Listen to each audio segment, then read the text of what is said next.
Good morning. I'm Sandy Schriever, in case you don't know me. Welcome to UUFN, the Unitarian Universalist Fellowship of Newark.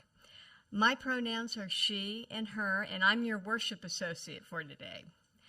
I've been coming here since 2013, and when I first started, I attended services, and I got kind of hooked up with some people at the Wednesday morning coffee group.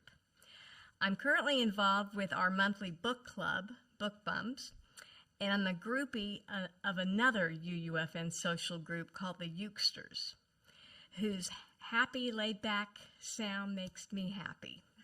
The point being, we have lots of ways to connect with people and become involved with UUFN outside these four walls.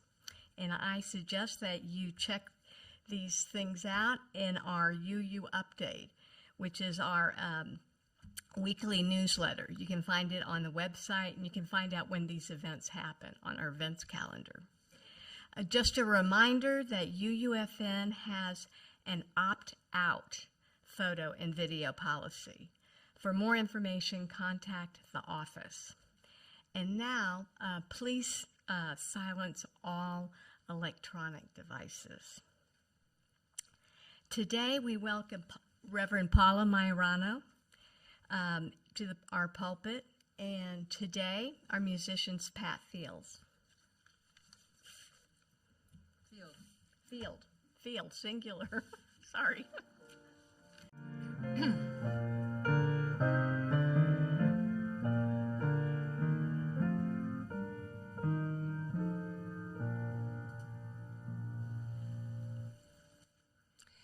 Our words for call to worship this morning are from Maya Angelou.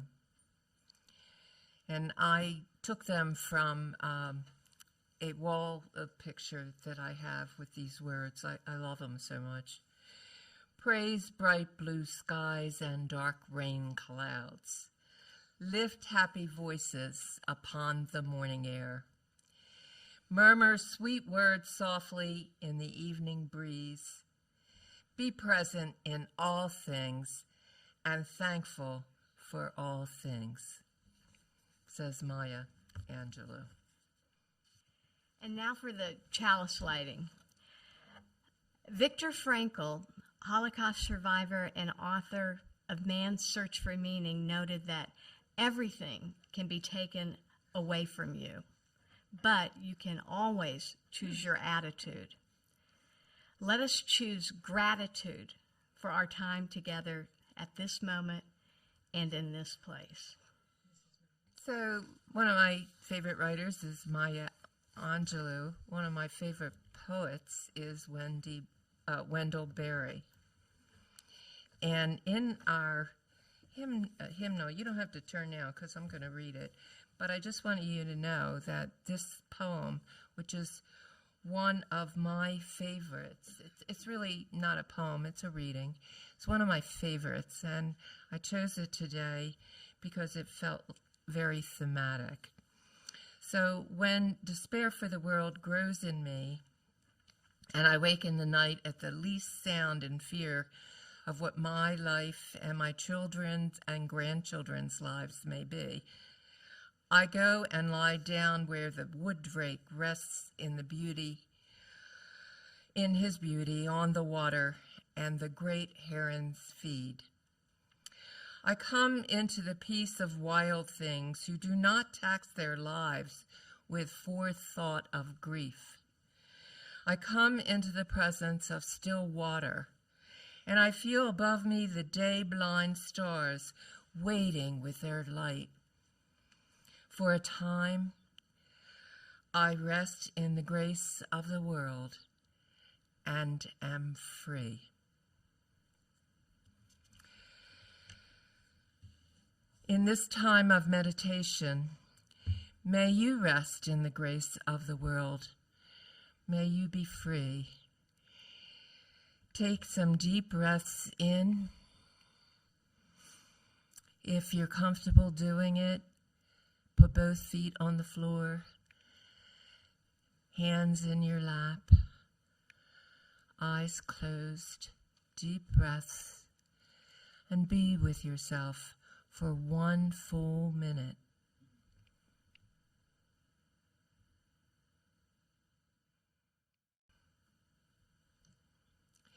In weakness, may you sense the strength of the eternal hills and rest in the grace of the world. In failure, may you be upheld like the buoyancy of water, resting in the grace of the world. In limitation, may you remember that the choices may be as great as the expanse of the sky. Rest in the grace of the world. In insecurity, may you feel the solid earth beneath your feet and rest in the grace of the world.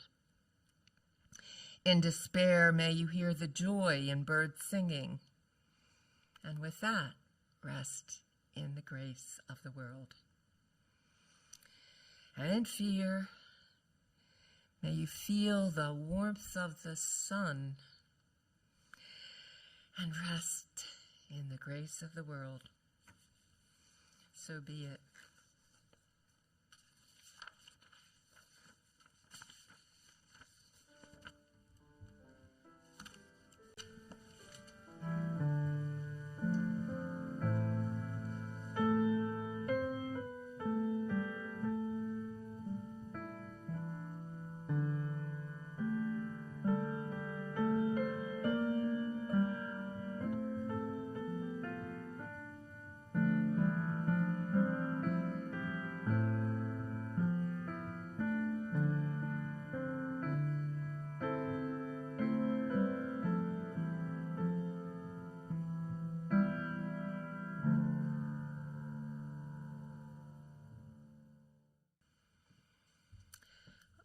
I'm seeing a lot of visitor tags this morning, and I'd like to just offer my personal welcome to the welcomes I know you received already, and to share with you that usually we're a larger congregation, but we had a all-fellowship retreat this weekend, and only the most energetic have managed to get here this morning. So if you went to the retreat, I would like you to stand up so people know who you are, whether you went for the weekend or the one day. And that way other people can talk to you about how wonderful it was. I went for the one day, and I can share it was wonderful. And so you can talk to any of us, because another retreat is going to be planned because it was so successful. And one of the really ideal things about this retreat was that it was multi-generational.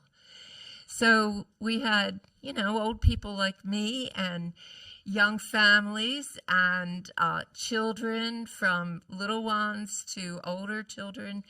So next year, I think they're looking for space that has more private rooms with private bath for those of you who prefer that. And because this year there was bunks and a shared bathroom. It was even co-ed, but had stalls and no you-know-whats. So it was great. And for those of you who managed to get here this morning, I do appreciate that you came, because we have so many visitors. You have to welcome them, right? Now, I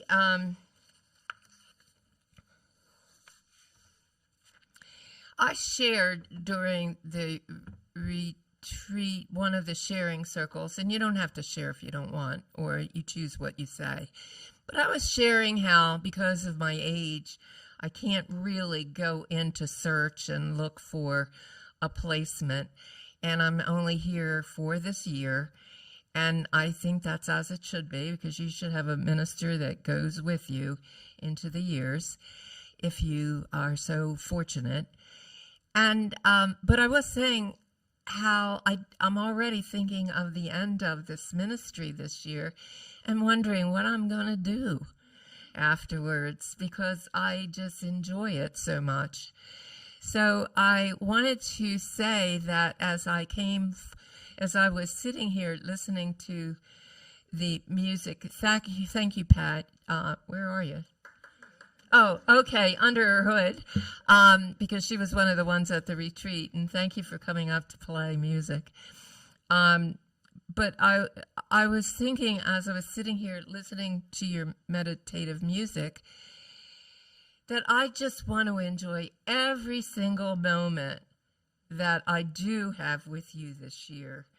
I just want to rest in the grace of being here and feel free to be thankful and enjoy this time with you. You're a great congregation, and I'm glad to be here. Now, I mentioned Meister Eckhart in the little blurb. Our visitors may not know that we have a little bit of write-ups in the weekly newsletter that describes what the topic, the theme will be about of the service. And I mentioned Meister Eckhart, whom I only became acquainted with when I was in seminary. He was a German theologian, philosopher, and mystic who lived in the late 13th and 14th centuries. He was a member of the Dominican order and is known for his deep spiritual teachings, many of which emphasize the importance of direct experience of the divine and a life rooted in awareness and presence. When Eckhart said, "If the only prayer you ever say is thank you, it is enough," he was highlighting the profound spiritual power of gratitude. For Eckhart, expressing thanks was not just a polite gesture, but a complete and sufficient form of prayer. An acknowledgement of the interconnectedness of all life and the abundance presence in every single moment.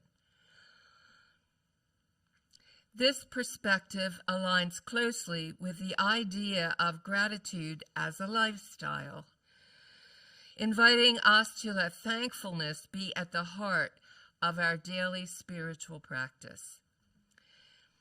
Now, getting ready for today, I Googled proverbs on gratitude. I was astounded that I received pages of them. You never know where a Google search will take you, do we? The first one that came up was from Willie Nelson, an American country music singer and songwriter who said, "When I started counting my blessings, my whole life turned around." I wish he had made written a song out of that, but anyway, it was a good start, I thought, for a discussion on gratitude as lifestyle. Towards the end of October, just passed, I attended the 2025 Evelyn R. Hayes Innovations in Healthcare Symposium at the University of Delaware's Star Tower. For those who may not know, STAR is for Science, Technology, and Advanced Research. At the campus, I was at the campus here in Newark, off of 896, not the central campus. The theme was on resilience.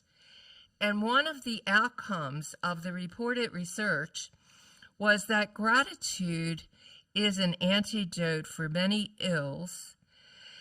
It fuels hope, and that practicing gratitude daily helps develop resilience, which, of course, in this time in our lives, we all need.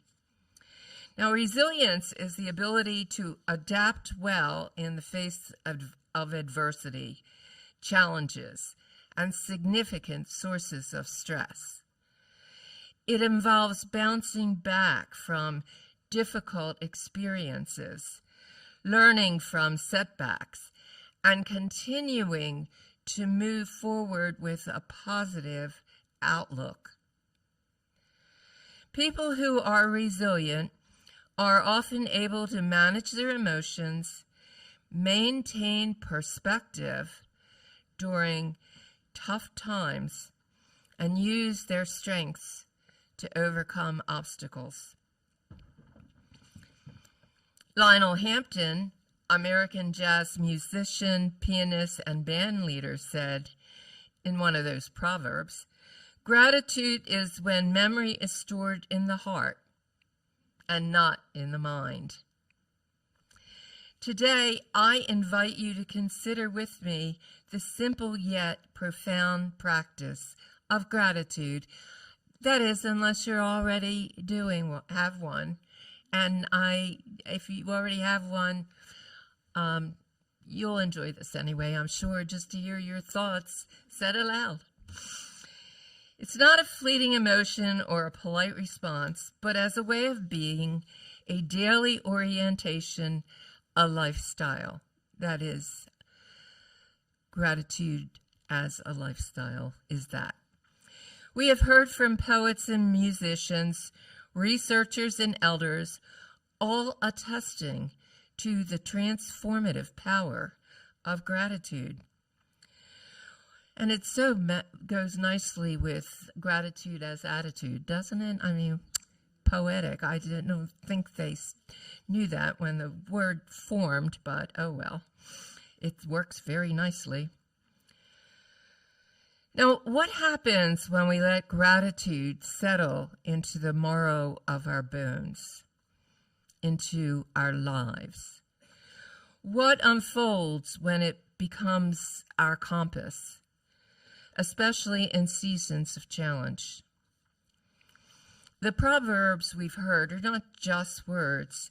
They are wisdom distilled from life's experience. Willie Nelson's turnaround, Lionel Hampton's heartfelt memory, these are reminders that gratitude is not simply a reaction to good fortune, but a cultivation of perspective that changes how we walk through the world. Let's look at how making gratitude a habit can shape, sustain, and connect us to ourselves and to one another. The British writer G.K. Chesterton, who is especially known now for his Father Brown mystery stories, adapted to a PBS TV series, was famously known for this quote: "When it comes to life, the critical thing is whether you take things for granted or take them with gratitude." Gratitude is commonly characterized as an emotional response, manifesting as a sense of appreciation upon experiencing positive events or receiving considerate actions from others. But to live gratefully is to shift from an occasional response to a deliberate pattern. It is to choose each day to notice the gifts that are woven into ordinary moments, like the one I just had. The warmth of sunlight on our faces, the playful or beautiful shapes the clouds make. I enjoy those. I have a 17-mile drive to get here, and I enjoy them on my way. The laughter of a friend, or even a community. We laughed really a lot on the retreat. Or the breath that fills our lungs. You know, we're here, we're breathing. We don't often think about it, but we need to every once in a while. Thanks, I can breathe. The root word of gratitude is gratis, meaning pleasing or thankful. But in practice, gratitude is not just a passive acknowledgement. It really calls us into active engagement with life. It invites us to recognize that what is good, to cherish it, and to participate in the cycle of giving and receiving. And as members here know, as a community, you do that quite regularly. For our visitors, I'll just mention that we had a potluck last week, and before the potluck, we wrote thank you cards to people who were doing different things in our fellowship. And you brought your card to a box back there, dropped it in, and then got in line for the benefits of your work. As the Unitarian Universalist tradition teaches, we find meaning not just in grand gestures, but in the everyday opportunities to cultivate appreciation and wonder. At the symposium in Newark, I was struck by the evidence showing gratitude's role in building resilience. Researchers have found that people who practice gratitude regularly tend to have higher levels of emotional well-being, lower rates of depression and anxiety, and greater ability to cope with stress. That's pretty good. Gratitude, they said, is not just a nice thing to have. It's a vital antidote to the adversities we all face. One study presented at the symposium tracked individuals who kept a daily gratitude journal. Over time, these participants reported increased optimism, stronger relationships, and even better physical health. Why? Because gratitude shifts our focus from what is lacking to what is abundant, from what is broken to what is still whole. It interrupts cycles of rumination and self-pity, and it plants seeds of hope that can blossom even in hard soil. In this way, gratitude does not ignore pain or deny struggle. Rather, it widens the frame, allowing us to see beauty and possibility in the midst of difficulty. This is the heart of resilience, the capacity not only to survive, but to grow and thrive. I'll share a story from my own life. In my early adult years, I went through a season of loss, relationships. I had a divorce.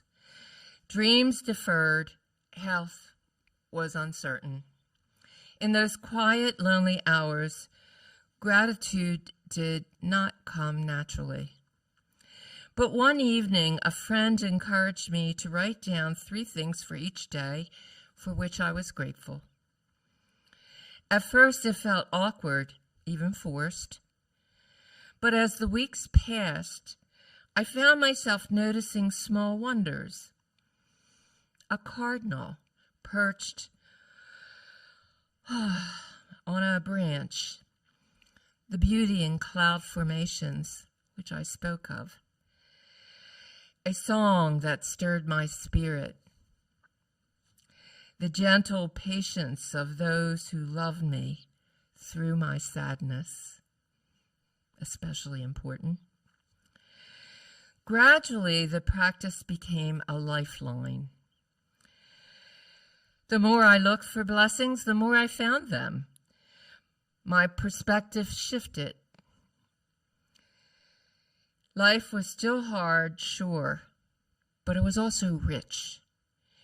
Even in sorrow, joy did make its quiet entrance. That season taught me that gratitude is not a response to what happens. It's a way of seeing, a habit of the heart. It's, as Lionel Hampton said, storing memory in the heart, letting it nurture us for the journey ahead, with, of course, the inevitable potholes. Now, I'm noticing that a couple of people who were on the retreat are having a hard time listening to my service this morning. And I want to tell you that if you are and you want to doze off, I totally understand. Perhaps you as well have stories like mine.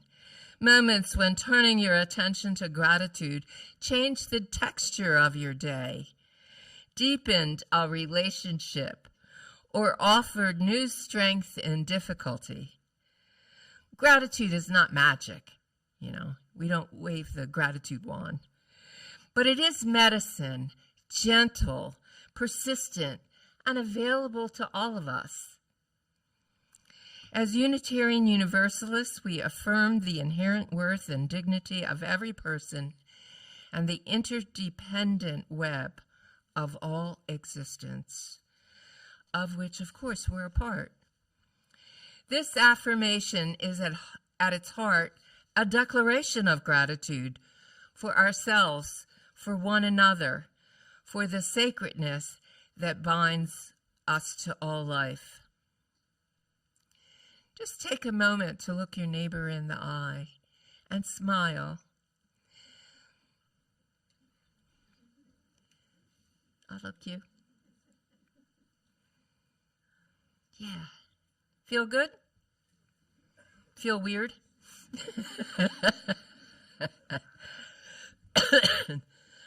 Our tradition invites us to give thanks not only for blessings received, but for the capacity to be a blessing. We have that capacity, all of us. The words of Unitarian writer Ralph Waldo Emerson still ring true. Cultivate the habit of being grateful for everything that comes to you and to give thanks continuously. That was in the Proverbs too. In every gathering, we light the chalice as a flaming chalice, a symbol, of shared hope and gratitude. Our hymns and readings remind us that gratitude is actually a spiritual discipline. And, even though we don't always have prayer groups in the traditional way that people who come from other traditions are familiar with, we really, as individuals, focus on our spiritual traditions. With our many pluralistic beliefs, we have some in common, like gratitude being a spiritual practice, which opens our hearts to joy, humility, and generosity. Across spiritual traditions, gratitude is seen as a gateway to the divine, a path to greater consciousness and compassion. Whether we call it prayer, mindfulness, or reverence, gratitude draws us out of ourselves and into relationship with the sacred, with the earth, with the human family, with the people sitting next to us. So, how do we make gratitude more than a Sunday sentiment if you do not have a regular practice? And if you do, just enjoy that you already got there, okay? Because some haven't started, and we all need to begin. So here are a few gentle invitations. Start small. Each morning or evening, name 3 things for which you're grateful. Write them down, say them aloud, or share them with a loved one. When Giovanni and I were having an extremely hard time, we did that as a practice right before we said goodnight and turned out the lights. Express appreciation. Take a moment to thank someone each day, a coworker, a family member, a neighbor, a stranger. Be specific in how you do it. I appreciate the way you listened. Or, thank you for your patience. Such small acts ripple outwards, nurturing trust and connection. Now, rituals, as one we have every Sunday lighting our chalice, are important, and so are yours at home, your gratitude rituals. Light a candle at dinner. Pause for a moment of silence, as the Quakers do before a meal. Or say grace aloud, as Giovanni and I do, taking turns. We started that with our children, and we keep it even though we're alone. At UUFN, we could gather together to share stories of gratitude. Rituals don't have to be elaborate. Their power lies in their intentionality. Look for gratitude also in challenges.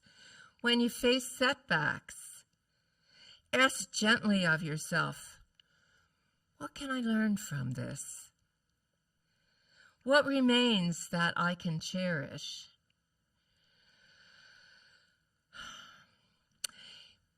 I have to share this one that just came to my mind.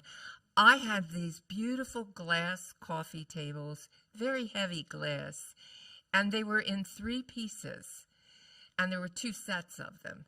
So one piece of glass was linked by a gold thing to a stand-up piece of glass on both sides. And boy, I really love them. And my nephew, unfortunately, fell into them and broke them. And I was really like, ah! But my nephew was okay. And I decided to be thankful for that. You know, the glass can be replaced. My nephew cannot.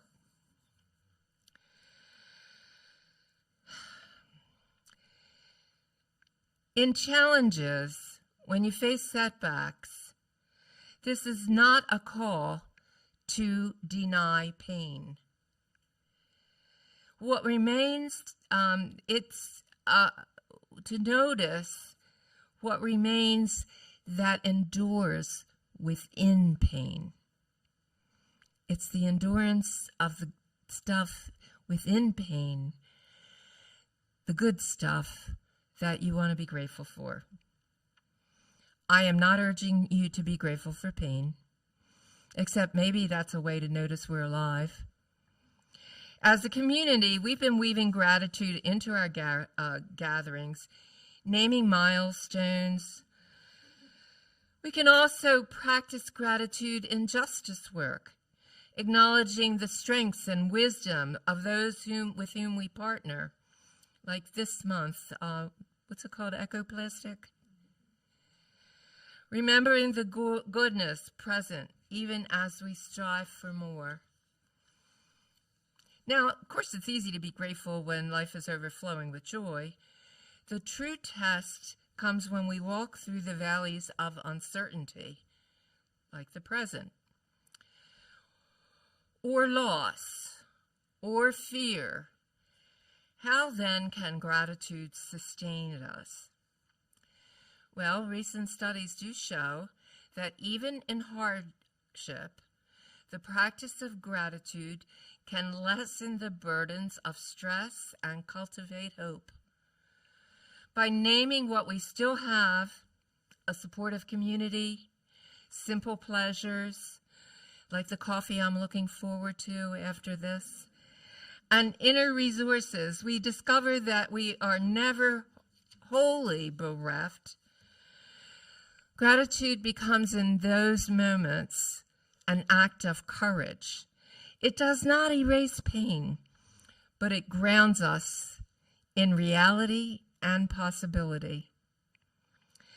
The poet Maya Angelou, whom you know I like, once said, "Let gratitude be the pillow upon which you kneel to say your nightly prayer, and let faith be the bridge you build to overcome evil and welcome good."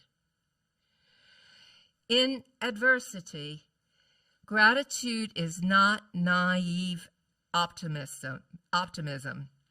It's the steadfast acknowledgement that goodness persists, that love remains, that we're not alone.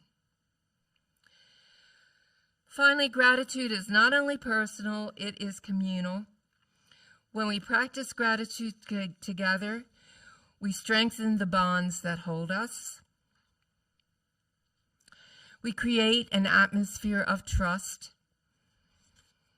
empathy, and joy, a community where everyone's gifts are seen and celebrated.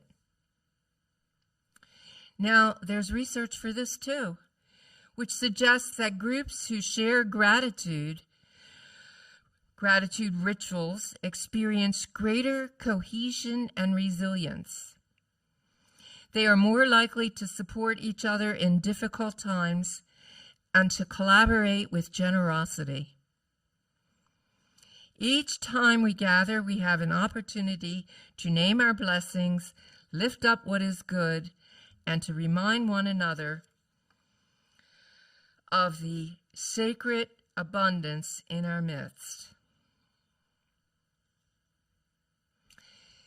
Gratitude is not dependent on having enough. It's not. But on recognizing what we do have and share freely. In times of scarcity, gratitude can reveal hidden riches.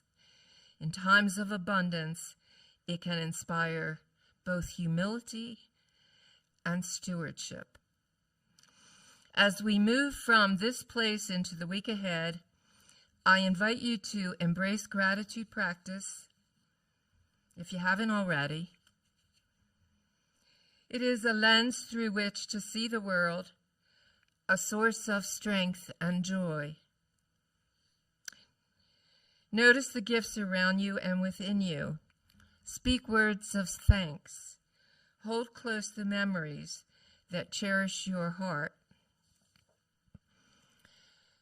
Let us keep in mind, and we're almost closing here, as a last point, keep in mind that our very lives are a free gift. None of us created ourselves, nor did we earn our breath or the beating of our hearts.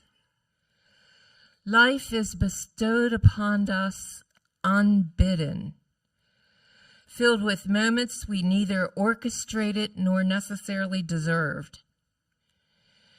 This awareness humbles us and calls forth even greater gratitude for each day that we're alive, each connection, and each blessing we encounter. When we recognize that our existence itself is unearned grace, our gratitude expands beyond circumstance or possession, rooting us on awe and responsibility toward one another and the world. May gratitude be more than a moment. May it be a lifestyle. May it sustain you in adversity, connect you in community, and awaken you in wonder. And may you live gratefully, becoming a blessing to others, which you probably already are, but you can always increase how much of a blessing we are. Can't we?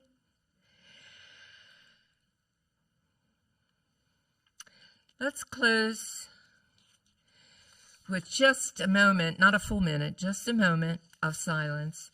You know, a full minute is long when you're there. And minutes go by so quick we don't even notice them. But if we take a moment and pause and do what we did for a full moment, just when we're in the midst of anxiety and stress and rushing and so forth, it'll really help you, and it's only 1 minute. Let us close with this moment of silence, breathing in all we have received, breathing out our thanks. Just a short moment.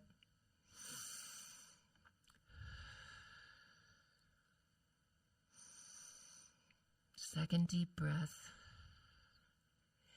And a third one. And remember that if thank you is your only prayer, it's enough. Amen. Blessed be. Shalom, shalom. The divine in me bows to the divine in you. And may gratitude guide your days.